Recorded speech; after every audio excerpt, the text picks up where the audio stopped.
ময়ূৰ বৰগোহাঁইয়েতো কালি কৈ দিলে যে তেওঁ অহিংস নীতিত বিশ্বাসী নহয়। তাৰমানে অহিংস নীতিৰ পূজাৰী কোন আছিল ভাৰতবৰ্ষত? অহিংস নীতিৰে দেশ স্বাধীন কোনে কৰিছিল? মহাত্মা গান্ধীয়ে। মহাত্মা গান্ধীক হত্যা কোনে কৰিছিল? আমি সকলোৱে জানো যে নাথুৰাম গডছে। নাথুৰাম গডছে কোন সংগঠনৰ সদস্য আছিল? আমি সকলোৱে জানো, আপোনালোকে জানে, আমি জানো যে RSS, ৰাষ্ট্ৰীয় স্বয়ংসেৱক সংঘ। আৰু RSSে ৰাজনৈতিকভাৱে কাক সহায় কৰে? বিজেপি। আৰু সেই ময়ূৰ বৰগোহাঁই কোন দলৰ বিধায়ক? বিজেপি দল। গতিকে কথাটো একদম ক্লিয়াৰ।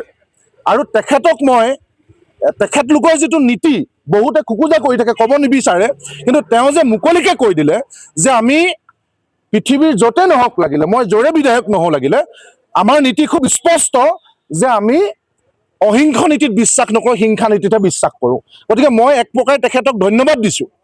তেখেতে বেলেগৰ নিচিনাকৈ ডাবল ষ্টেণ্ডাৰ্ড মেইনটেইন কৰা নাই, মুকলিকে কৈ দিছে। আমি তেখেতৰ মানসিকতাক ঘৃণা কৰিছোঁ, সেইকাৰণে আজি থানাত এজাহাৰ দিয়া হৈছে।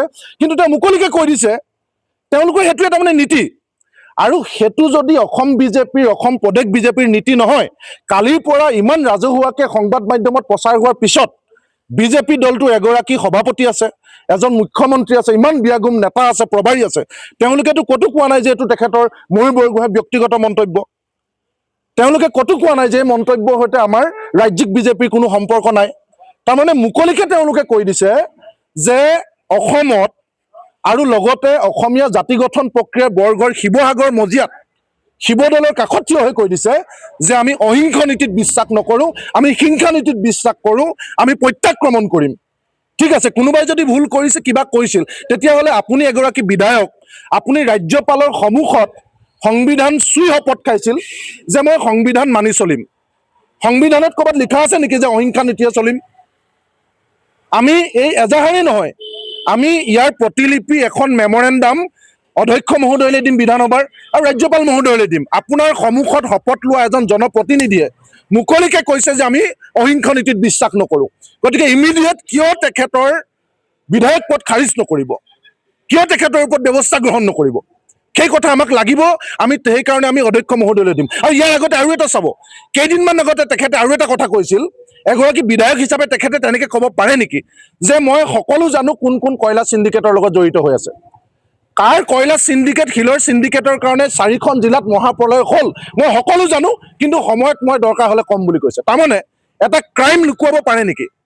তেখেতে জানে যে এটা অপৰাধ, যি অপৰাধৰ কাৰণে 100জনতকৈ বেছি মানুহ মৃত্যু হ'ল, তেখেতে জানে কিন্তু তেখেতে নকয়। এটা ক্ৰাইম এটা জানি শুনি লুকুৱাই ৰখাটো এজন সাধাৰণ মানুহ হ'লে বেলেগ কথা আছিল, এজন বিধায়কে এটা অপৰাধ জানি শুনি লুকুৱাই ৰাখিছে। সেই ক্ষেত্ৰতো তেখেতক গ্ৰেপ্তাৰ কৰিব লাগে নে নালাগে?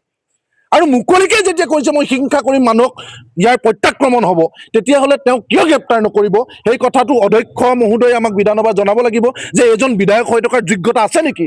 আৰু ৰাজ্যপাল মহোদয়ে জানিব লাগিব তেখেতৰ সন্মুখত এইজন মানুহে শপত লৈছিল নে? সেই কথাটো তেখেতক আমি জনাম। আৰু লগতে ইমিডিয়েট তেখেতক গ্ৰেপ্তাৰ কৰিব লাগে, কাৰণ মানুহক আক্ৰমণ কৰিবৰ কাৰণে উচতনি দিছে। এগৰাকী হৰিৰ যদু মধু নহয়, এগৰাকী বিধায়কৰে উচতনিত কাইলৈ আন জিলাতো এই ধৰণৰ ঘটনা সংঘটিত হ'ব। এগৰাকী খুদ বিধায়কে যেতিয়া মানুহক মাৰিবলৈ উচতনি দিয়ে, বিভিন্ন ঠাইত তেওঁক অনুকৰণ কৰা মানুহে, তেওঁক অনুকৰণ কৰা বিজেপি সদস্যই মানুহক আক্ৰমণ কৰিব। গতিকে তেখেতক ইমিডিয়েট গ্ৰেপ্তাৰ কৰি জেললৈ নিক্ষেপ কৰিবৰ কাৰণে আমি দাবী জনাইছোঁ।